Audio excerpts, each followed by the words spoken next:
This paper will discuss the life story of a character named Kenshin from a 5-part live-action movie series called Rurouni Kenshin. These movies are based off a Japanese manga and anime series by author and artist Nobuhiro Watsuki. A theory around healing using Adlerian and polyvagal concepts will be developed from Kenshin's story arc. Observations will be made on his development using lifespan theory, as well as assessing the biological, neurological, and environmental factors affecting him. Cultural and historical factors will be considered as well. It is important to note that while a few details will be referenced from the manga and anime, this paper will be focusing on the story as told by the 5 live-action films directed by Kishi Otomo between 2012 and 2021. Since the story is complicated, it takes some time to tell, but it is worth understanding so that the developmental concepts that will be applied make more sense. All Japanese names will be written in the traditional way of family name first and first name last. It is also important to note that while Kenshin and those immediately around him are fictional characters, the time in which the tale is set is real. Kenshin was born in the late shogunate period of Japanese history, around the mid-1800s. This feudal dictatorship dominated Japan for centuries, reducing the imperial family to nothing more than a figurehead.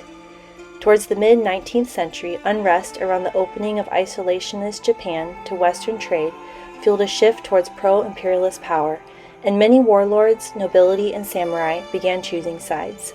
Some chose to side with the current shogun, Tokugawa Yoshinobu. Others chose to support the young emperor Meiji. Strife between these two groups culminated in the Boshin Wars of 1868 through 1869. Our protagonist finds himself caught up in the ideologies of this time, torn between the principles of his childhood and his desire to help Japan enter a new and idealistic age. Raised by a master swordsman of near godlike qualities, Kenshin has developed into one of the most renowned swordsmen of his age. His name literally means heart of the sword. His master, Hiku Seijuro, has a well-developed philosophy around the sword called the Hiten Mitsurugi Ryu. In this philosophy, the sword should be used to protect people from suffering, but only if it's used independently from any political power. Seijuro deeply opposes Kenshin using his sword skills for politics. When Kenshin was 8 years old, his parents died from a plague, and he was captured by slave traders. On his way to be sold, the caravan he was a part of came under attack and nearly everyone was killed. Instead of running away, Kenshin spent multiple days trying to give the slave traders a decent burial. This is when Seijuro, coming down from the mountains where he lived in isolation, stumbles across Kenshin. Moved by the boy's compassion, he takes Kenshin as his apprentice and trains him in the way of the sword. As Kenshin reaches adolescence, he becomes more persistent in his views that he should help the anti-shogunate forces in installing Emperor Meiji to power. Despite his mentor's dire warnings, Kenshin leaves the isolation of his master's mountain dwelling and joins the anti-shogunate regime, where they quickly put him to use as an assassin. Kenshin believes that under Emperor Meiji, the people of Japan will experience justice and prosperity. He is highly motivated by his kind-heartedness and desire for good. At first, Kenshin readily obeys the anti-shogunate leadership, but as kill after kill eats away at him, he begins to question how what he is doing is good. His good-natured personality slowly gives way to a violent, cold-blooded personality coined the Batosai by those around him. The breaking point comes when he is ordered to kill Kiyotsata Akira, the son of a shogun-aligned samurai. Up until this point, no one had even grazed Kenshin with their sword, but Akira nicks Kenshin's cheek before he dies. His death was a gruesome and bloody death where Kenshin shows no mercy, despite Akira calling out that he does not want to die, that he has someone he loves, Yokishiro Tomoe, his childhood friend whom he's engaged to. This death in particular shakes Kenshin. Unknown to Kenshin, Yukishiro Tomoe, the fiancé of Akira, allies herself with Tatsumi, the leader of a pro-shogunate force. They plan to use her to kill him, which Tomoe views as a chance to avenge her fiancé's death. When she finally meets Kenshin, she is taken back by how broken he is, and she realizes it will take some time to plan the perfect moment to kill him. Through a series of events, she ends up working at the hotel where some of the anti-shogunate forces are staying, including Kenshin. Tomoe and Kenshin have brief encounters, and as time goes on, despite her own pain, Tomoe begins to have compassion for Kenshin's position. It is during this time that the anti-shogunate forces begin to experience losses, and spies infiltrate their group. The regiment that Kenshin is part of is forced to disband and lay low for a while. Kenshin and Tomoe are asked by the leadership to retreat to the countryside and live quietly under the guise of a farmer and his wife until their group can resume. It is during this time that Kenshin starts to find a measure of peace, and Tomoe realizes she has fallen in love with the man who killed her fiancé. In a desperate attempt to reverse her actions, she approaches Tatsumi and begs him to spare Kenshin's life. But it is too late. Tatsumi has already used her as bait, even stooping so low as to involve her younger brother Anishi in the plot. Kenshin, worried by her absence at the farm, had followed her up the mountain and directly into their trap. In the ensuing fight, Kenshin inadvertently kills Tomoe as she throws herself in front of his attacker. This is one of the most profound moments in Kenshin's life. His grief is so great that he takes a vow that after the war he will never kill again. The Batosai personality that had been slowly receding under the healing love of Tomoe returns in force, and he is nearly given over to it completely. Despite the overpowering nature of his Batosai personality, Kenshin manages to stay true to his vow, and after the final battle of the Boshin War, he drives his sword into the ground, never to kill again. He instead takes up a sakobato, a reverse blade, as a symbol of his vow to never kill again. This blade features the dull edge on the fighting side and the sharp edge facing the user of the sword. Just as Kenshin enters this era of peace, so does Japan. The anti-shogunate forces have won, and they install Emperor Meiji on the throne as the ruler of Japan. Kenshin wanders for 11 years under the new Meiji era of restoration, looking for atonement for his sins and peace for his soul.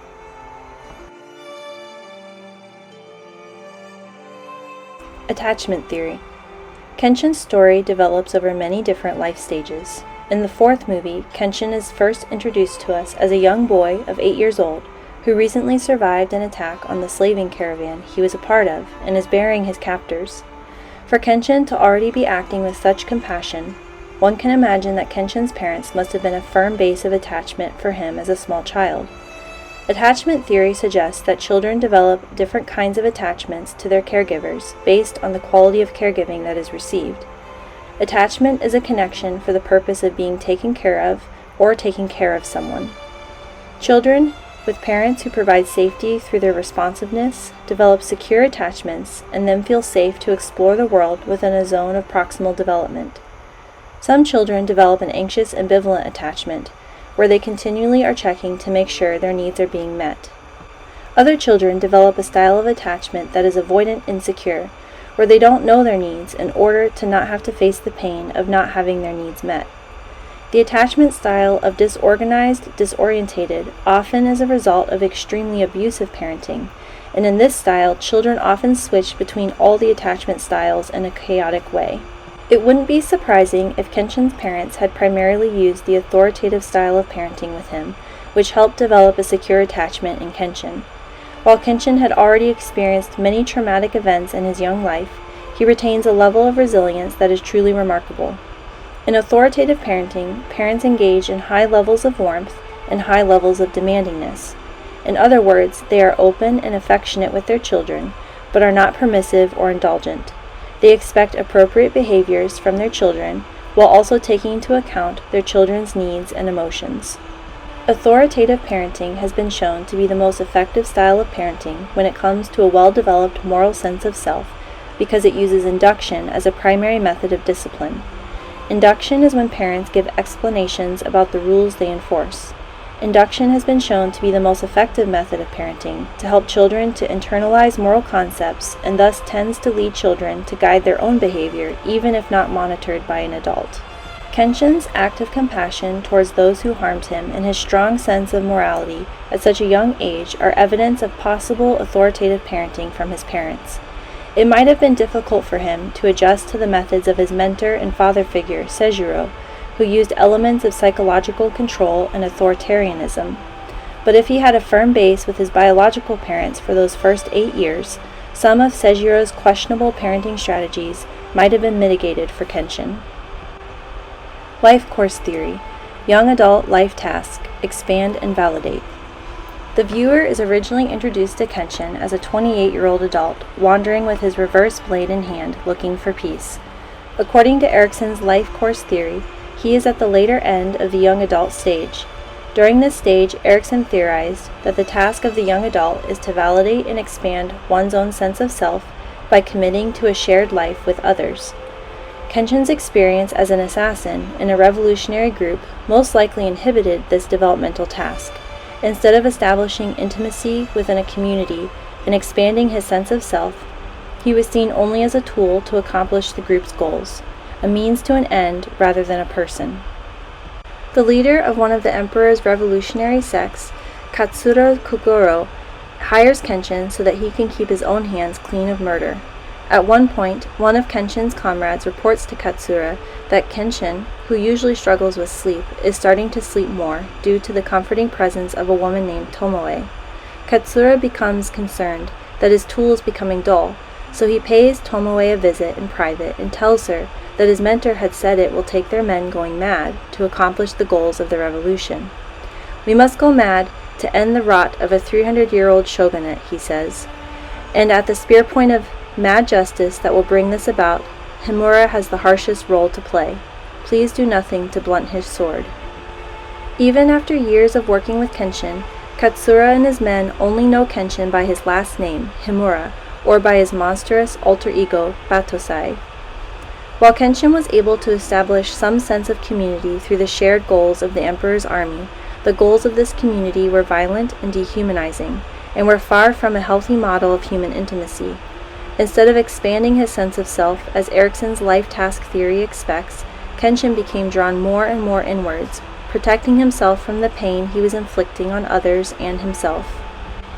By the third movie, we see that Kenshin's developmental task of developing intimacy within a community is finally accomplished as he becomes accepted within a loving community of friends that accept him for who he is and encourage him to rely on them for the help he needs. He no longer is a tool, but a member of an ecosystem of relationships, where each person is valued for their humanity. His sense of self can finally expand, and he discovers new definitions for his meaning and purpose in life. He learns to forgive himself, to cultivate beauty and rest, to acknowledge his needs, to rely on others for help, and to share his burdens with his friends. Many of the elements Kenshin exhibits in this life stage reveal a healing of his automatic nervous system, which will be discussed farther on in the section of polyvagal theory. Significant milestones: meeting Tomoe. In attachment theory, children need an adult caregiver to be a secure base for their emotional, mental, social, spiritual, and physical needs to be met. Research has been done to support the idea that adults also need secure attachments, but that these attachments generally move to romantic relationships and sometimes to non-romantic relationships. These peer attachments seem to have all the components of the attachment system, such as proximity maintenance, safe haven, separation distress, and secure base. These systems get reinterpreted in adulthood as who the person prefers to spend time with, who they turn to when they feel bad, who they dislike being separated from, and who they can always count on for help. It seems that meeting Tomoe was a mitigating factor for Kenshin. Her actions are quite remarkable. Even though she was processing her own grief, she challenges Kenshin, questioning his ethics, while also developing a sense of safety and connection in their relationship through small acts of kindness. She leaves flowers for him as a chance for him to contemplate beauty. She watches over him as he sleeps. She brings him a cloth to wash his hands of blood, and she makes sure he's staying fed. As they move to the countryside and run a farm together, Kenshin admits to her that he feels that he finally knows what true happiness is. This marks an important milestone in adult development, when attachments move from a parental figure to a peer relationship. While Kenshin and Tomoe showed signs of growing attachment, it's important to note that research reveals that it usually takes about 2 years before all attachment systems move from the parental figure to the peer relationship. In particular, secure base and separation distress behaviors tend to remain directed more towards parents until romantic relationships have proven themselves to endure. While meeting Tomoe marks an important milestone for Kenshin in regard to his need for attachment, he seems to show even greater attachment transfer later on with his friend group and romantic relationship with Kaoru, which is probably due to having enough time to build the relationships compared to his short time with Tomoe. Later on in the movie, we learn that Tomoe, in an unbelievable act of mercy and love, ends up dying for Kenshin. She writes in her journal that Kenshin later finds, "I will preserve him though it means my own life." Her act was clearly premeditated and brings up a developmental theme that all humans must face: death. In the 1950s, a woman named Elizabeth Kubler-Ross wanted to study how people who were dying faced death. Though the theory she developed from her findings has received some criticism, it is one of the few theories that exists in an under-researched area of human development. From her interviews with the dying, she noticed 5 main processes for dealing with death: denial, anger, bargaining, depression, and acceptance. For Tomoe, her desire to get close to Kenshin was first born out of a desire for his death, but as she got to know him, her feelings changed, and she wished to do whatever she could to save his life from the plot that was established by those who hired her. In Tomoe's case, it seems that her love for Kenshin quickly brings her to a place of acceptance about her death. There seems to be little anger, bargaining, depression, or denial about what she has chosen to do. Many do not have any agency around death. In fact, it could even be said that lack of choice is a defining feature of death. The free choice Tomoe has about giving up her life for Kenshin may be a contributing factor as to why she reaches acceptance so quickly. Another significant milestone in Kenshin's life is when he is reunited with his old mentor, Seijuro. After being washed up on the beach, Kenshin is taken back to Seijuro's mountain dwelling to recover from his injuries. Seijuro and Kenshin haven't seen each other in over 10 years and had parted on bad terms. Seijuro can see that Kenshin has retained much of his thinking from his youth and lacks peace. Since Seijuro is in his mid-40s, he is in a life course developmental stage that is transitioning from early adulthood to middle adulthood, known as midlife transition. During this stage, the developmental task is individuation. Daniel Levinson writes in an essay for Yale University, "To the extent that this occurs, we can become more passionate, more reflective and judicious, less traumatized by inner conflicts and external demands, and more genuinely loving of ourselves and others. Without it, our lives become increasingly trivial and stagnant." Seijuro seems to show some signs of this transition as he can handle Kenshin's troubles in a reflective way. He seems to be unbothered by the external demands of Kenshin and the world, while still taking these demands seriously. He also is able to help Kenshin to one of the most important revelations of his life, the will to live. This will to live represents Kenshin's self-forgiveness and realization that his own life is as valuable as the lives of those he's killed. For Seijuro to pass on the idea of self-compassion, he would first have had to internalize it for himself, something characteristic of this life stage. Through the transformative wisdom of Seijuro, Kenshin leaves completely changed. While he still has his learned patterns of behavior to deal with, at his core he has unlocked a truth that redirects and guides all his future paths from this point on. Significant milestone number 3. Kenshin's greatest challenge lies in his encounter with Tomoe's younger brother Anishi, who has come back after many years to avenge her death.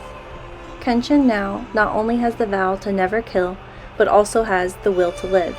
He has forgiven himself for what he has done and allows himself to be valued by himself and his friends, accepting their love as a free gift. It is fitting then that Kenshin's final and greatest challenge comes in the form of his dead wife's brother, who taunts him with every degrading thought Kenshin himself has had. In their epic final battle, Anishi goads Kenshin to kill himself for all he has done. But Kenshin, with the lesson he has learned from Seijuro, now becomes the master of wisdom and tries to show a different path for Anishi, the path of the will to live. This illustrates Kenshin's moral development. In Kohlberg's levels of moral development, he describes 3 levels: pre-conventional, conventional, and post-conventional. Each level is further divided into 2 stages. Prior to Kenshin's encounter with his mentor Seijuro, Kenshin seemed to exhibit a conventional level of moral development typical of adolescents and young adults. He was most likely settled in stage 4, called member of society perspective, where the social order is most important. Kenshin seemed to operate in a harsh dichotomy of eye for an eye, tooth for a tooth sense of justice. But after his time with Sejiro, Kenshin realizes that there are universal principles around the value of life that he himself must fit into. While the social order is still important, higher principles are valued, such as the dignity of human life, and these must be upheld even if the social order does not. This would be Kohlberg's post-conventional level at the sixth state called universal ethic principles. Anishi, on the other hand, is still operating on the conventional level of morality, seeking Kenshin's death as a just outcome for his sister's death. When Kenshin realizes words won't get through to Anishi, he makes the ultimate sacrifice, and, in following in the footsteps of Tomoe, allows Anishi to mortally wound him. In that moment, Anishi unravels as he realizes that nothing will satisfy the pain he feels over his sister's death. Kenshin was right. Taking a life will never atone for a life. Only valuing life can stop the cycle of pain and death. By valuing Anishi's life over his own, as Tomoe valued Kenshin's life over her own, Kenshin poetically frees Anishi from the weight of revenge he carries. Thankfully, Kenshin survives his wounds, his faith and the will to live having stood the ultimate test. When the viewer meets Kenshin, he is 28 years old, which on a biological level would put him at the height of physical functioning. Due to Kenshin's life as an assassin and the harsh conditions under which he worked both as a child and an adult, it is likely that Kenshin experienced atypical biological aging. Stress and injuries can expedite the aging process, and as Kenshin moved into his 30s, it is likely he would have to contend with these changes. In lifespan developmental theory, adjusting to these changes is called adaptive functioning. One can enter a process called maintenance, finding ways to function at the same level or to develop processes that restore biological losses. Or one can adapt through a process called regulation of loss. This is where the person accepts the biological loss and lowers their level of expectations for themselves. It is likely that Kenshin would have to engage in adaptive functioning sooner than his peers due to the physical and psychological stresses his lifestyle placed on him. Kenshin experienced a lot of stress in his life, both as a child and an adult. While there is growing research around the neuroplasticity of the adult brain, research on the infant and child brain affirms that these are especially sensitive times for brain growth. The stress Kenshin experienced as a child is especially concerning in regard to his brain development. Stress can have various effects on the brain and body depending on its intensity and duration. Stress induces adaptation in the body and the brain, and those changes can have either negative or positive results depending on if the stress is good stress or toxic stress. When stress is toxic and chronic, it can induce pathological changes that reduce the brain's flexibility in thinking and learning. Research has shown that dendrites are lost, synaptic and neuron growth is suppressed, and processes that promote recovery from stress can be impaired. While it is likely that much of Kenshin's rigid thinking around ethics and morality and his inability to fathom his mentor's advice stem from his adolescent brain at the time, there is a chance that some of these behaviors have to do with adaptations made in his brain due to the stress of his childhood. Kenshin lived during a time when the average life expectancy for a Japanese citizen was 33.7 years old. At 28 years old himself, Kenshin would probably have needed to face the reality of his own mortality. Research has shown that old age exists due mostly to the supports of modern culture, such as healthcare and comfortable housing for the elderly. This touches on the idea that as people age, they depend less on their biological supports and more on their cultural supports for survival. As Kenshin develops friendships and a community of belonging, his access to adequate cultural support increases, thus expanding his chances of living longer and with a higher quality of life. In Adlerian psychology, people are not pathologized for their problems. Rather, discouragement is seen as the root of their issues.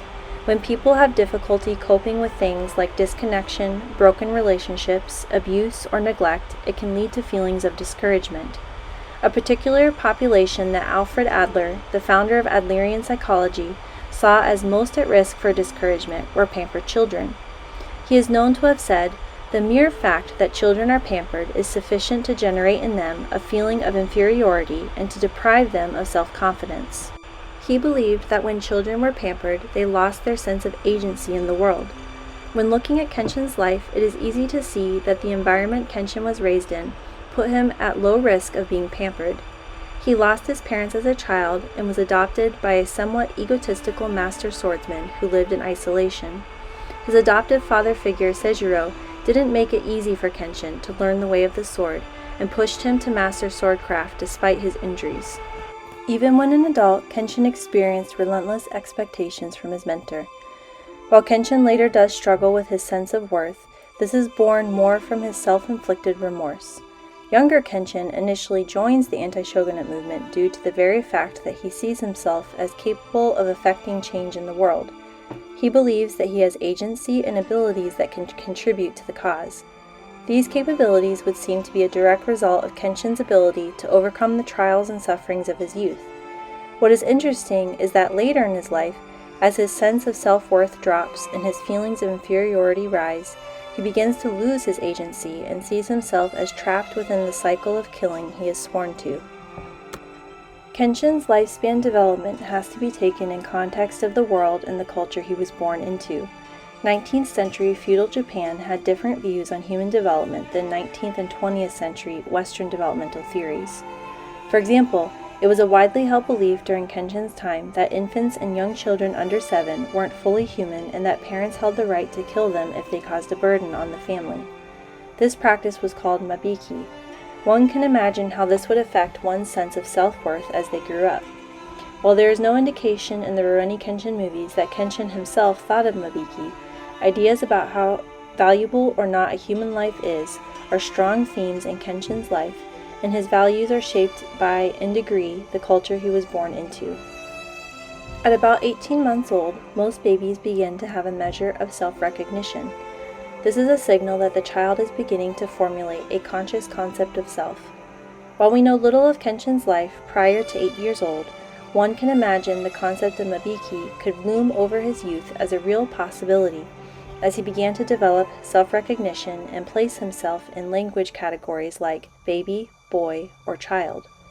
While it is difficult to imagine parents establishing secure attachments with children, if children felt the threat that at any moment their parents could kill them, as discussed earlier, in Kenshin's case, it seems likely this was never a real threat, as his parents seem to have been able to build a secure attachment with him. Another concept that is touched by culture is social relationship. Connected and supportive relationships are a vital part of healthy human development, and this stands as a fact across all cultures. Life's trials are better weathered when supported by friends, family, and the broader community, and research has shown that social support during times of suffering produces greater resiliency during trauma. How people obtain support and social connection varies from culture to culture and can be illustrated by examining differences in 2 different collectivist systems: harmony collectivism and convivial collectivism. Both East Asian and Latin American cultures tend to exhibit collectivist values when it comes to human connectedness, but East Asians, such as Kenshin, emphasize harmony collectivism, where emotional expression is shown through actions such as advice, problem-solving, or practical help, and avoiding conflict or overly expressive emotions is preferred. Whereas in Latin American communities, a style of collectivism known as convivial collectivism is expressed. In convivial collectivism, vibrant emotional expression is supported and even seen as a way to develop family cohesion. In the Rurouni Kenshin movies, we see characters express their emotions and feelings of connection through actions, typical of East Asian harmony collectivism. Instead of Kenshin directly telling Kamiya Kaoru that he loves her, he shows these emotions through actions like defending her physically from villains or by offering her a red maple leaf with a smile. Instead of Seijiro telling Kenshin directly that he is concerned for him and hopes he doesn't die, he trains Kenshin harshly until he is satisfied Kenshin has what he needs to survive. Kenshin's friend, Sanosuke, offers Kenshin support with his fighting skills, helping to defend the causes and people that are important to Kenshin, without ever saying a word about his care for Kenshin directly. These are all examples of social support offered through an East Asian harmony collectivism lens. Every human being needs healthy human relationships to thrive, and we see in Kenshin's story how the development of supportive, consistent, loyal friends acts as one of the most protective factors in Kenshin's development. These relationships not only provide a place of safety for Kenshin to heal, but also stimulate new growth in his perspectives of the world and himself. Culture also deeply affects people's relation to wealth. Some cultures are materially wealthy, but impoverished in the quality of human connection, while other societies may be impoverished materially, but hold great immaterial wealth in areas such as collective knowledge or robust social networks. In 19th century Japan, a significant portion of the population lived in material poverty, including those in rural areas where the standard of living was only slightly above subsistence levels in normal years. One of the possible positive elements to a lifestyle that is not affluent is that it may encourage the creation of a robust network of human relationships. When people can't buy everything they need, they are forced to rely on each other for the goods and services they want in life. This can extend beyond individuals to larger social systems like education, police, and even government. For example, the creation of a Western-style police force is a relatively new concept for Kaoru and her neighbors, so when her dojo is overrun by thugs, while the police do eventually come, it is her neighbors that rush to her defense. The expectation that the community itself polices its environment is a product of their culture and economics. In Adlerian theory, every behavior has a goal. The goal might be straightforward and obvious, such as crying when hurt, which produces both relief for the crier and serves to alert nearby helpers. Or it might be less obvious and layered, such as a passive-aggressive comment. But nonetheless, all behavior is goal-orientated. Kenshin's work as an assassin is driven by his deeper goal to help others. On the surface, this may seem convoluted, but from Kenshin's perspective, it makes perfect sense. If the new government under Emperor Meiji will bring about a just society and prosperity for all, then whatever it takes to get there is justified. This goal comes into question for Kenshin as he begins to feel that his actions aren't supporting his goal of peace and justice for all. The dissonance between his goals and his behavior cause him to forsake his old behavior of killing for a cause, and instead take a vow to never kill under any circumstances. This illustrates another element of Adlerian psychology, which is the ability to change. Alfred Adler believed that all people possess the power of personal choice, and that when goals shift, behaviors and actions would reflect that, whether consciously or subconsciously. When Kenshin's goals changed towards one of no killing, his behavior with his sword changed, and he adopted the reverse blade. Another Adlerian concept that Kenshin's story illustrated is the idea of social interest. Adler believed that people are happiest when they have a sense of belonging, are able to cooperate with others towards a common good, and commit acts of self-giving and kindness for others. Social interest is viewed as a mark of mental health in Adlerian psychology, and we see that as Kenshin finds belonging within a community, he begins to heal mentally and emotionally, and his feelings of self-loathing dissipate. Polyvagal theory. The human body has a beautiful and complex automatic nervous system, or ANS, which regulates the function of our organs, such as the lungs, heart, and digestive system, as well as various processes that are essential for life, such as maintaining blood pressure and regulating sexual arousal. This automatic nervous system can be visualized as 3 branches that perform different roles within the body and the mind. When a person feels calm, centered, rested, safe, and connected, they are experiencing the activation of the ventral vagal parasympathetic system. This is when the body is able to maximize digestion, make easy eye contact, enter a mental flow state, regulate emotions, and sleep well. When someone is in a fight or flight mobilization, they are experiencing the sympathetic system. Their heart rate increases and breathing becomes shallower and faster.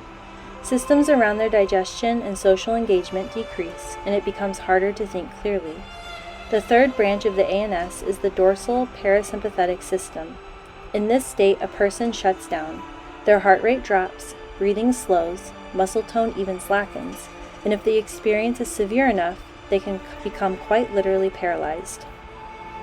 It is natural and common for the body to flow in and out of these states to some degree during a typical day. What becomes problematic is when someone becomes stuck in either the sympathetic or dorsal parasympathetic systems for too long. During Kenshin's years as the Batosai, he seems to live almost continually in the sympathetic and dorsal parasympathetic states. When he sleeps sitting up, partially alert. And when someone approaches him, he reacts violently, almost slitting their throat. He barely eats, and he's always in a state of high alert. He seems unable to think clearly about the morality of his choices and is in a constant reactive state. This would be a good example of someone in a sympathetic state of high alert, where their nervous system is never calm or relaxed, even when trying to relax or sleep. Other times he enters a dorsal state, such as during his first encounter with Anishi, his estranged brother-in-law. The meeting brings back all the excruciating memories he had from his time as the Batosai, and he literally freezes in place, unable to respond to Anishi's verbal threats. He continues in this state as he returns home. His friends ask him if he is okay, and it takes all his energy just to say he is going to rest. His body is slow, his face shows no expression. He reverts to sitting up while sleeping, his body falling into old patterns. These actions would be excellent examples of the dorsal parasympathetic state. It's important to note that dorsal activation can look like depression, but it is not depression. It's a nervous system response to what is perceived as extreme danger or loss. It is said that we are drawn to characters and stories for a reason. We are fascinated by stories that mirror our own, that show us something of ourselves. For me, Kenshin's story is one of self-compassion and letting go. His desire for the good of others, for justice in the land, was so strong that it led him to commit horrendous acts in the name of that good. He saw himself as the only one who could save those he cared about, but this led to his own exhaustion and inability to see his own needs, which ironically caused those he loved to suffer more. As he matured, he realized his moral philosophy would be incomplete if he didn't treat himself with the same level of compassion that he treated everyone else. This is summarized in his mentor's phrase, "the will to live," that Kenshin finally discerns within himself. To obtain wholeness, Kenshin had to let go of his desire to single-handedly make the world completely good for everyone, and instead focus on his circle of real influence found within the everyday actions of living his life within a community of belonging and intimacy. Relying on others for support, cultivating beauty, and using his well-honed courage to make a stand in small and obtainable ways that didn't undermine his will to live are all ways Kenshin was able to heal from his past and feel hopeful about his future. Themes of community, belonging, and friendship are strong motifs in Kenshin's story and are powerful themes in my own life. These themes are also strong within Adlerian theory and draw me towards wanting to develop an Adlerian lens for myself as a therapist. I strongly believe that many of the Adlerian tenets of community, encouragement, and the ability to change align with the way the world really works and are powerful mindsets to practice both for clients and myself. May we all have the will to live.